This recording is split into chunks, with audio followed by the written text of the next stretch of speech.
ನಮಸ್ಕಾರ ಪ್ರೀತಿಯ ಬಂಧುಗಳೇ, ಹಿಂದೂ ಮೈಥಾಲಜಿ ಚಾನಲ್ಗೆ ಸ್ವಾಗತ. ಭಗವದ್ಗೀತೆ ಅಧ್ಯಾಯ 4 ಜ್ಞಾನಯೋಗ ಶ್ಲೋಕ 27. ಸರ್ವಾಣಿಂದ್ರಿಯ ಕರ್ಮಾಣಿ ಪ್ರಾಣಕರ್ಮಾಣಿ ಚಾಪರೆ ಆತ್ಮಸಂಯಮ ಯೋಗಾಗ್ನೌ ಜೂಹತಿ ಜ್ಞಾನದೀಪಿತೆ. ಕೆಲವರು ಎಲ್ಲ ಇಂದ್ರಿಯ ಕ್ರಿಯೆಗಳನ್ನು ಪ್ರಾಣವಾಯುವಿನ ಕ್ರಿಯೆಗಳನ್ನು ತಿಳಿವಿನಿಂದ ತಿಳಿಗೊಂಡ ಆತ್ಮನಿಗ್ರಹದ ಸಾಧನೆ ಎಂಬ ಬೆಂಕಿಯಲ್ಲಿ ಹೋಮಿಸುತ್ತಾರೆ.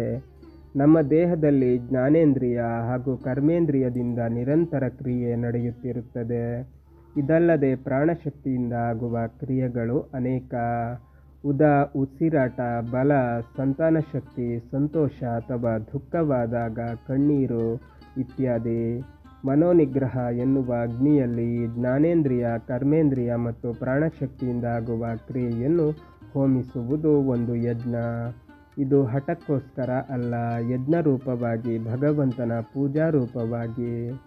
ಇದು ಭಗವಂತನ ಅರಿವಿನಿಂದ ಬೆಳಗುವ ಆತ್ಮಸಂಯಮ, ಭಗವಂತನ ಅರಿವಿಗೋಸ್ಕರ ಮಾಡಿದ ಆತ್ಮಸಂಯಮ, ಭಗವಂತನ ಅರಿವಿನೆಡೆಗೆ ಕೊಂಡೊಯ್ಯುವ ಜ್ಞಾನಪೂರ್ವಕ ಸಂಯಮ.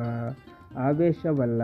ಯಜ್ಞಗಳ ವೈವಿಧ್ಯವನ್ನು ಹೇಳುತ್ತಾ ಮುಂದುವರಿದು ಕೃಷ್ಣ ಯಜ್ಞದ ಒಂದು ಪಟ್ಟಿಯನ್ನು ನಮ್ಮ ಮುಂದಿಡುತ್ತಾನೆ. ಶ್ಲೋಕ 28.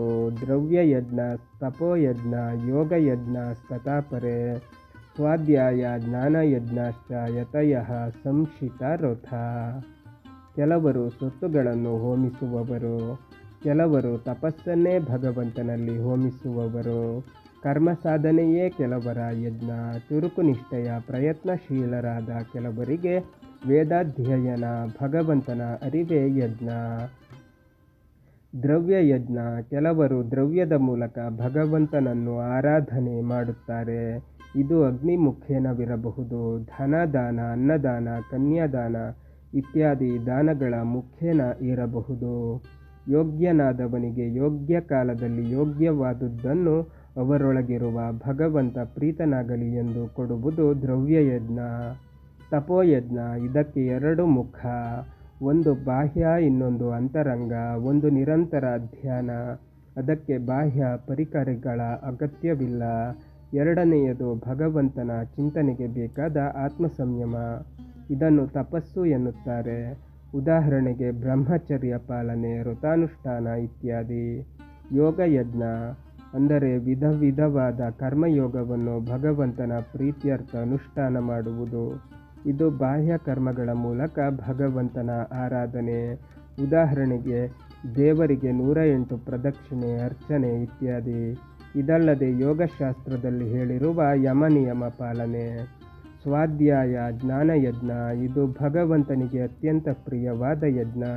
ಇಲ್ಲಿ ಸ್ವಾಧ್ಯಾಯ ಎನ್ನುವುದಕ್ಕೆ ಅನೇಕ ಅರ್ಥವಿದೆ. ತನಗೆ ಸಂಬಂಧಪಟ್ಟದ್ದನ್ನು, ತಾನು ಓದಬೇಕಾದ್ದನ್ನು ಓದುವುದು, ತನ್ನ ಶಾಖೆಯ ವೇದಾಧ್ಯಯನ.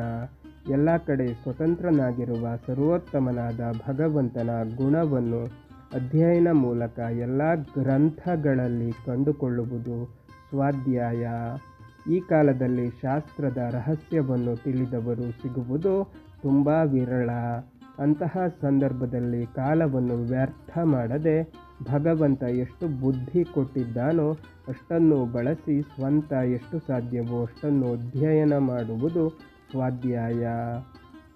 ಈ ಎಲ್ಲ ಸ್ವಾಧ್ಯಾಯ ನಮ್ಮ ಜ್ಞಾನದ ಬೆಳವಣಿಗೆಗೆ ಪೋಷಕವಾದದ್ದು. ನಾವು ತಿಳಿಯುವುದು, ತಿಳಿದಿದ್ದನ್ನು ಇನ್ನೊಬ್ಬರಿಗೆ ಹಂಚುವುದು ಭಗವಂತನಿಗೆ ಅತ್ಯಂತ ಪ್ರಿಯ. ಇನ್ನೊಬ್ಬರಿಗೆ ಹಂಚುವುದರಿಂದ ಹೆಚ್ಚಾಗುವ ಏಕಮೇವ ಸಂಪತ್ತು ಎಂದರೆ ಅದು ಜ್ಞಾನ. ಇದನ್ನು ಮಾಡಬೇಕಾದರೆ ನಾವು ಯತಿಗಳಾಗಬೇಕು.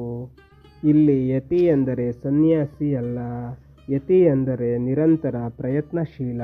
ಸಾಧನೆ ಜೊತೆಗೆ ಹರಿತವಾದ ವ್ರತ ಕೂಡ ಅಗತ್ಯ. ಅಂದರೆ ಸ್ವಚ್ಛವಾದ ಪ್ರಾಮಾಣಿಕವಾದ ಬದುಕು. ಇದಿಲ್ಲದೆ ಮಾಡುವ ಯಾವ ಕರ್ಮ ಕೂಡ ಯಜ್ಞವಾಗುವುದಿಲ್ಲ. ಆಧ್ಯಾತ್ಮದ ದಾರಿಯಲ್ಲಿ ಮುಂದೆ ಸಾಗಲು ಛಲ ಅಗತ್ಯ. ಬಂಧುಗಳೇ, ಭಗವದ್ಗೀತೆ ಮುಂದುವರಿಯುತ್ತದೆ. ಅಲ್ಲಿಯ ತನಕ ನಮ್ಮ ಚಾನಲನ್ನು ನೋಡ್ತಾ ಇರಿ. ಎಲ್ಲ ವಿಡಿಯೋಗಳನ್ನು ನೋಡಿ, ಶೇರ್ ಮಾಡಿ, ಲೈಕ್ಸ್ ಮಾಡಿ, ಕಮೆಂಟ್ ಮಾಡಿ, ಹಾಗೆ ನಮ್ಮ ಚಾನಲನ್ನು ಸಬ್ಸ್ಕ್ರೈಬ್ ಮಾಡಿ.